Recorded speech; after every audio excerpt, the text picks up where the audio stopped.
ఒక ప్రైవేట్ స్థలాన్ని కాపాడేందుకు ప్రభుత్వం మీద నమ్మకం లేక పోలీసులను ఈ ఆర్మీని దింపాలే అనే ఒక మాటను ఈరోజు హైకోర్టు మాట్లాడుతుందంటే ఇదే ఒక పెద్ద విషయం అనుకోవాలి.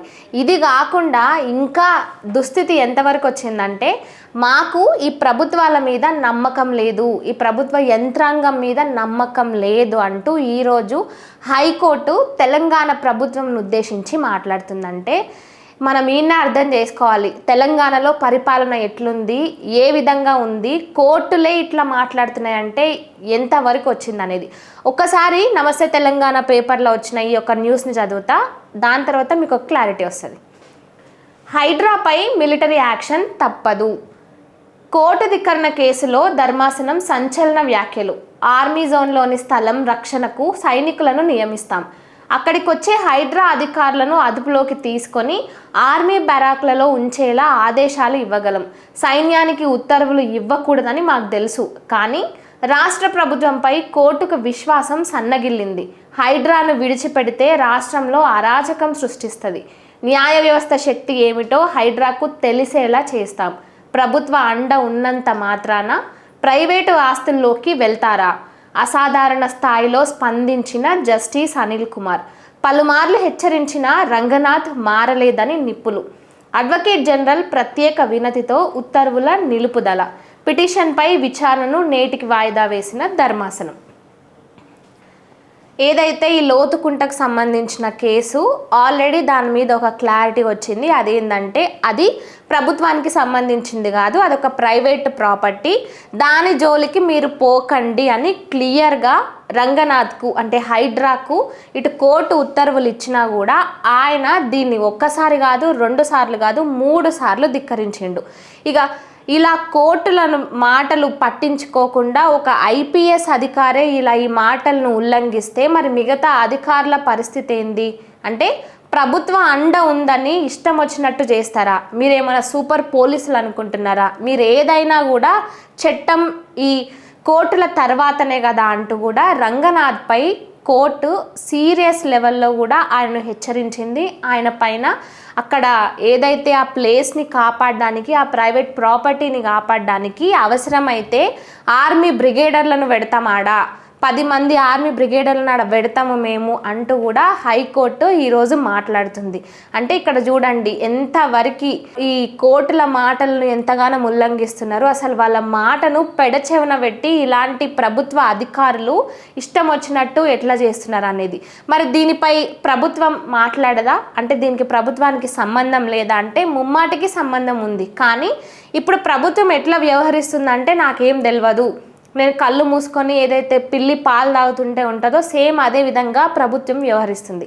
ఈ కోర్టు జస్టిస్ ఎవరైతే ఉన్నారో అనిల్ కుమార్, ఆయన మాట్లాడుతూ న్యాయస్థానాల పవర్ ఏందో తెలిసేలా చేస్తాము, తెలవాలి కూడా. ఇలాంటి ఒక నిర్ణయం అనేది తీసుకోవడం మా చేతుల్లో ఉండదు, అది మాకు తెలుసు. కానీ ఇలాంటి ఒక నిర్ణయం మేము తీసుకుంటున్నామంటే ఈ ప్రభుత్వాల మీద మాకు ఈ నమ్మకమే లేదు. ఇలా ప్రభుత్వాలు చేస్తున్నాయి.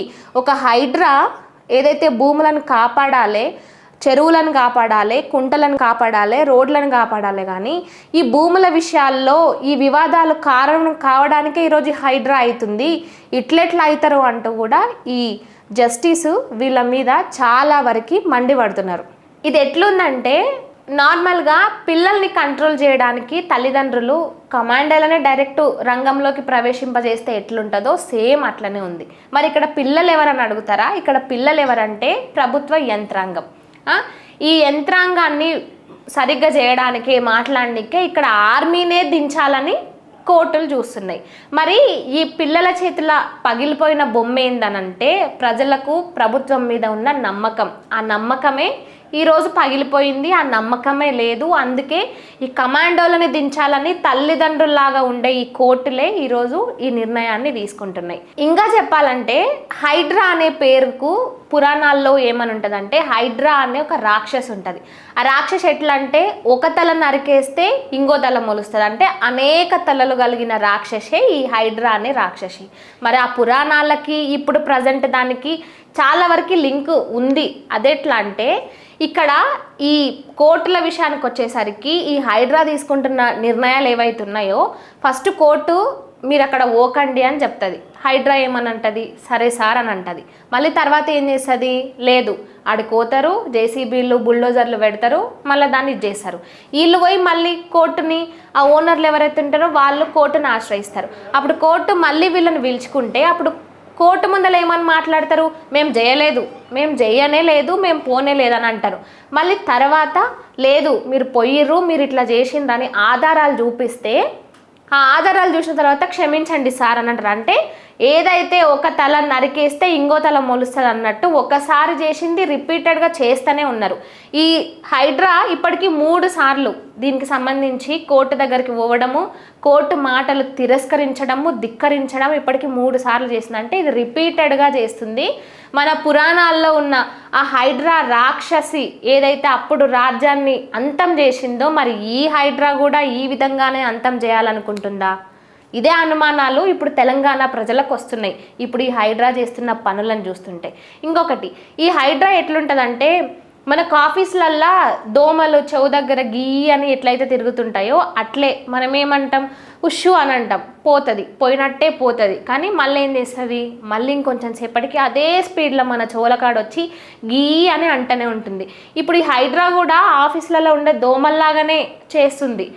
చేసిన పనిని రిపీటెడ్గా ఒక మాట ఇచ్చేది ఒకటి, దాన్ని అమలు చేసేది ఒకటి, ధిక్కరించేది ఇంకొకటి. ఇది ఇప్పుడు హైడ్రా చేస్తున్న వ్యవహారం. అందుకే కదా కోర్టులు ఈ రేంజ్లో ప్రభుత్వాలనే నమ్మలేనంత పరిస్థితి ఉందని ఇంతగానం హెచ్చరిస్తున్నారు, ఇంతగానం మండిపడుతున్నారు.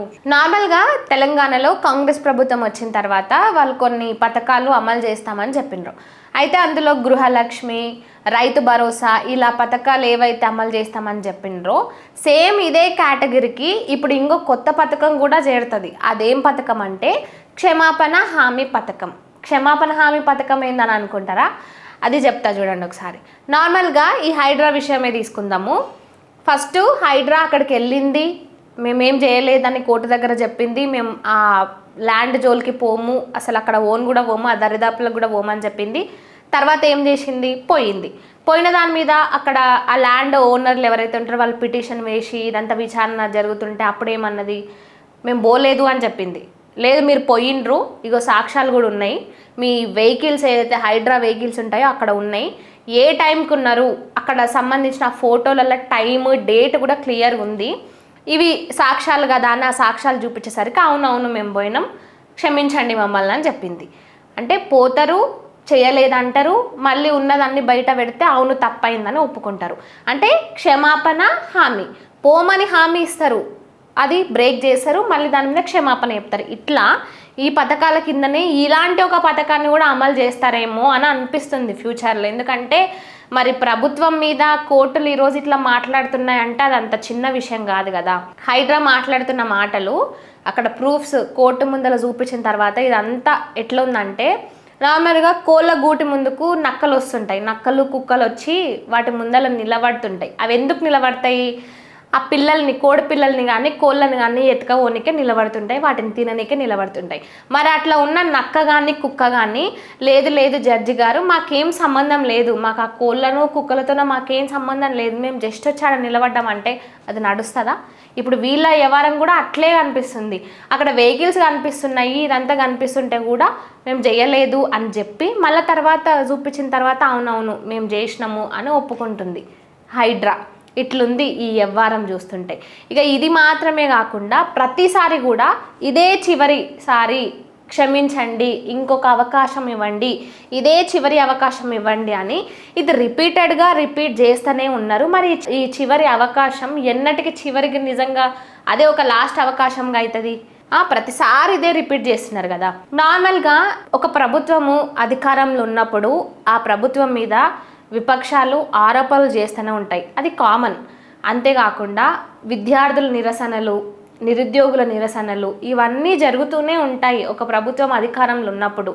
అంతేకాదు మీడియా కూడా ఆ ప్రభుత్వాలను విమర్శిస్తూ ఉంటుంది, మనం చూస్తూనే ఉన్నాం. కానీ హైకోర్టు ధర్మాసనము ఈ ప్రభుత్వం మీద మాకు నమ్మకం లేదు, ఈ ప్రభుత్వ యంత్రాంగం మీద మాకు నమ్మకం లేదు, అక్కడ ఆ ల్యాండ్ని ప్రొటెక్ట్ చేయడానికి బ్రిగేడర్లను పెట్టి మరీ, ఆర్మీ వాళ్ళని పెట్టి మరీ రక్షించాలి, ఎవరు వచ్చినా కూడా హైడ్రా వెహికల్స్ వచ్చినా, హైడ్రా ఆఫీసర్లు వచ్చినా, ఇంకెవరన్నా వచ్చినా, ఇంకే పొలిటికల్ లీడర్ వచ్చినా, ఇంకెవ్వరు వచ్చినా కూడా వాళ్ళందరినీ ఆ ఆర్మీ వ్యాన్లు ఏవైతుంటే ఆ వ్యాన్లకి దొబ్బేసేయండి అని ఇంత రేంజ్లో, ఈ రేంజ్లో హైకోర్టు జస్టిస్ సీరియస్ అయి మాట్లాడుతున్నాడంటే ఆ ప్రభుత్వం వైఖరి ఎట్లుందని అనుకోవాలి, ఆ ప్రభుత్వము ఎంత మరి ఏ రకంగా చేస్తుంది అక్కడ అని అనుకోవాలి. ఇంకో మాట కూడా హైకోర్టు జస్టిస్ మాట్లాడిండి ఏమని, సెక్రటరియట్లో కూర్చొని పాలిస్తున్న వాళ్ళకి బయట రాష్ట్రంలో ఏం జరుగుతుందో కూడా కనిపించాలి, బయట రాష్ట్రంలో ఏం జరుగుతుందో కూడా చూసుకోవాలని మాట్లాడుతున్నారు ఆయన. అంటే దీని విషయంలో కాంగ్రెస్ పార్టీకి సంబంధం లేదా అంటే కాంగ్రెస్ పార్టీకి సంబంధం ఉంది. కాంగ్రెస్ పార్టీ ఇప్పుడు ఎట్లా వ్యవహరిస్తుందంటే ఏదైతే ఒక రన్నింగ్ ట్రైన్ ముందల నిలబడి ఆ ఫ్లాగ్ని ఊపుతుంటాడు చూడు ఆయన, ఆ ఫ్లాగ్ని ఊపి మరి ఈ రైలు పోతుంది నాకేం సంబంధం లేదు అంటారు చూసిరా, సేమ్ కాంగ్రెస్ పార్టీ వైఖరి అట్లే ఉంది. ఇప్పుడు హైడ్రా అక్కడ ఈ రకంగా ఉందంటే ఆ హైడ్రా నడిపిస్తుంది ఎవరు? ప్రభుత్వం. ప్రభుత్వం ఈ హైడ్రా మీద మాట్లాడుతూ కూడా అధికారాన్ని చూసి ఈ విధంగా మాట్లాడుతున్నారా అంటూ కూడా జస్టిస్ ఆయన సీరియస్ అవ్వడం జరిగింది. అంటే ఇక్కడ ప్రభుత్వాన్ని, ముఖ్యంగా ప్రభుత్వాన్నే మాట్లాడుతున్నారు, ప్రభుత్వాన్నే ప్రశ్నిస్తున్నారు. నిజంగా ఏ ప్రభుత్వానికైనా ఇది చాలా అవమానకరమైన విషయమే. ఎందుకంటే హైకోర్టులు ఇలాంటి ధర్మాసనాలు ఈరోజు ఈ విధంగా మాట్లాడుతున్నాయంటే ఎంతవరకు దుస్థితి వచ్చిందనేది ఒకసారి ఆలోచించాలి. చూశారు కదా ఇదంతా. ఈ కోర్టులు, ముఖ్యంగా తెలంగాణ ప్రభుత్వము కాంగ్రెస్ ప్రభుత్వం మీద నమ్మకం లేదు, ఈ యంత్రాంగం మీద నమ్మకం లేదు అని మాట్లాడుతుంది. ఇదైతే క్లియర్గా అర్థమవుతుంది కోర్టులకి నమ్మకం లేదని. మరి ఈ హైడ్రా మీద మీ ఒపీనియన్ ఏమంటారు? అంటే హైడ్రా ఏదైతే ఇప్పుడు అమలు చేస్తుందో నిజంగా భూముల రక్షణ కోసమే ఉందా, లేదంటే ఈ భూముల వివాదాలు తీసుకొస్తున్నదే హైడ్రా అనుకోవాలా? దీనిపైన మీరేమంటారు? కామెంట్ రూపంలో చెప్పండి.